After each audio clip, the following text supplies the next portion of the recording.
Indus water treaty को abeyance में रखने का फैसला सरकार की नई स्ट्रैटेजिक रणनीति का हिस्सा है। इस पर बात करने के लिए मेरे साथ हैं AK बजाज, जो कमिश्नर इंडस रहे हैं और करीब 10 साल तक उन्होंने इंडस वाटर ट्रीटी के तहत टेक्निकल कंसल्टेंट के तौर पर पाकिस्तान के साथ निगोशिएशंस भी किया है। NDTV में आपका स्वागत है। धन्यवाद। पहला सवाल ये है कि क्या जो अबेयंस में रखने का फैसला है इंडस वाटर ट्रीटी को, वो फैसला एक शॉर्ट टर्म का डिसीजन है या ये सरकार की लॉन्ग टर्म रणनीति का हिस्सा है? नहीं, ये करीब 2 साल पहले से ही हमको रियलाइज़ हुआ था कि ये ट्रीटी में बहुत सारे ऐसे प्रोविज़न्स हैं जो कि पाकिस्तान को बहुत ज़्यादा फ़ेवर कर रहे हैं। तो हम लोगों ने उस वक़्त पाकिस्तान से रिक्वेस्ट किया, जो कि ट्रीटी के अंडर प्रोविज़न है, कि हम लोग ट्रीटी के कुछ पार्ट्स को रीनेगोशिएट करना चाहते हैं। तो वो 2 साल पहले से फ़ैसला हुआ था, जब हमने रिक्वेस्ट डाली वर्ल्ड बैंक को और पाकिस्तान को, we want to go for renegotiation. और उस 2 साल पहले से हमने फिर प्लानिंग कर ली थी कि हम क्या क्या उसमें चेंजेस चाहते हैं जो एग्जिस्टिंग ट्रीटी में। तो 2 साल से वो काम ऑलरेडी चल रहा है कि ये ट्रीटी को हम कैसे बदलें और कैसे हमारे फेवर में जाए। तो इस दिशा में कितना 2 साल में क्या नए प्रोजेक्ट्स भी शुरू किए गए हैं भारत पाकिस्तान सीमा पर? हाँ, अभी तक तो क्योंकि ट्रीटी एब्रोगेट नहीं हुई थी ना, या रीनेगोशिएट नहीं हुई थी, तो जो कुछ हमको ट्रीटी के अंडर हमको जो परमिसिबल था, वही काम हम लोगों ने थोड़ा स्पीडली टेकअप करके और काम शुरू किए हैं कई प्रोजेक्ट्स पे। तो जैसे उदाहरण इसमें के लिए, हाँ। जैसे कि एक 3.6 मिलियन एकड़ फीट MAF का जो स्टोरेज है, वो इंडिया को अलाउड है क्रिएट करना ऑन द वेस्टर्न रिवर, जो पाकिस्तान को पानी जाता है। और वो 3.6 मिलियन एकड़ फीट हम लोग कुछ परमिसिबल उसमें यूजेस हैं जो कि हम उसको यूज़ कर सकते हैं। तो उसके तहत 2 प्रोजेक्ट इंडिया ने ऑलरेडी शुरू कर दिए हैं ऑलमोस्ट। एक पाकुलदुल प्रोजेक्ट है, JNK में है ऊपर काफ़ी, जिसमें काफ़ी काम हो चुका है और उम्मीद है कि अगले 4-5 साल में ऑपरेशनलाइज हो जाएगा। और एक बरसर प्रोजेक्ट है, उसमें भी काफ़ी स्टोरेज है, तो वो भी हम लोग काफ़ी एडवांस प्लानिंग में है। उस पर भी काम शुरू होने पे, ऑन द ग्राउंड काम शुरू होने की उम्मीद है जल्दी। तो इसका मतलब है कि जब ये प्रोजेक्ट्स पूरे हो जाएंगे तो अभी जितना पानी भारत की तरफ से पाकिस्तान पहुंचता है उतना पानी नहीं पहुंचेगा और भारत अपनी ज़रूरत के हिसाब से पानी को स्टोर करना शुरू कर देगा। हाँ, सिर्फ स्टोर करने से फ़ायदा नहीं होगा, क्योंकि स्टोर आप कितना पानी करते जाएंगे, वो कभी ना कभी तो छोड़ना ही पड़ेगा, आपका जलाशय भर जाएगा। तो अब अगर ट्रीटी के तहत नहीं चलना है हमको, तो हम लोग वो पानी जो है उन स्टोरेज में से निकाल के और उसको नीचे की तरफ पंजाब, हरियाणा, राजस्थान की तरफ डाइवर्ट कर सकते हैं बाय मेकिंग सूटेबल टनल्स और चैनल्स।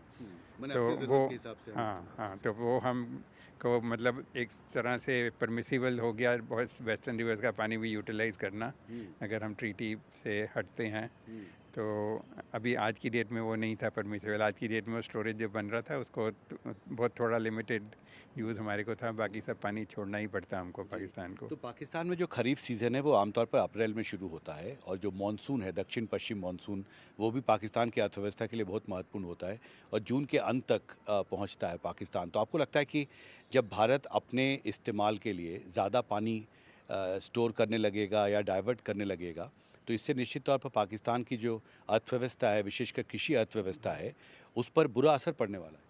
हाँ, ये आज इमीडिएटली अभी तो नहीं पढ़ सकता, क्योंकि अभी तक हमारे पास स्टोरेज नहीं है, बट इवेंचुअली ज़रूर होगा ये, क्योंकि पाकिस्तान की एग्रेरियन इकॉनमी जो है, उसमें से 85% जो है वो सिर्फ इस पे इंडस बेसिन पे ही डिपेंडेंट है, पानी के, इंडस बेसिन के पानी पे।